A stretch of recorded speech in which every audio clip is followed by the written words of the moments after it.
नागपुरात उद्धव ठाकरे रामरक्षा आंदोलन करणार आहेत। नागपुरातील रामनगरमधील राम मंदिरामध्ये हे आंदोलन केलं जाईल।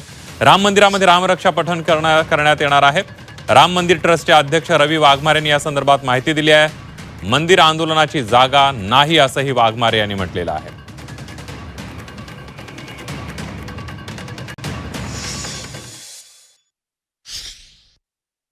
येत्या 18 तारखेला नागपूरमध्ये हा कार्यक्रम होईल, जिथे मी स्वतः जाणार आहे। माझा प्रयत्न आहे की आता हिंदूंनी झोपून चालणार नाही, जागं झालं पाहिजे।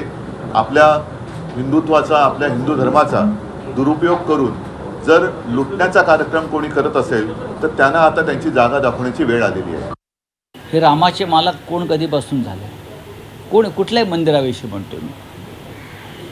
आम्ही अद्याप परवानगी मागितलेली नाही। मी उद्या नागपुरात जाईन, त्यानंतर हे मंदिरा संदर्भातलं जे काम आहे ते कुठे करायचं। बरं, आम्ही रामरक्षा म्हणणार आहोत ना, आम्ही हनुमान चालीसा म्हणणार आहोत।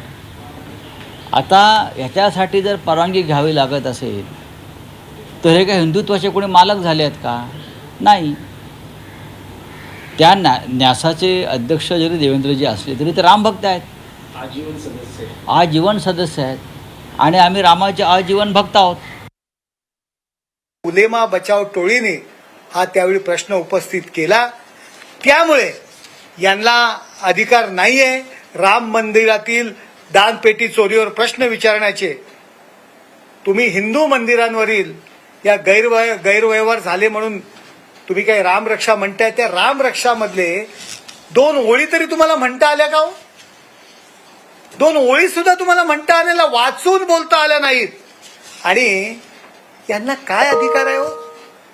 बोलायला लावू नका, बोलायला लावू नका।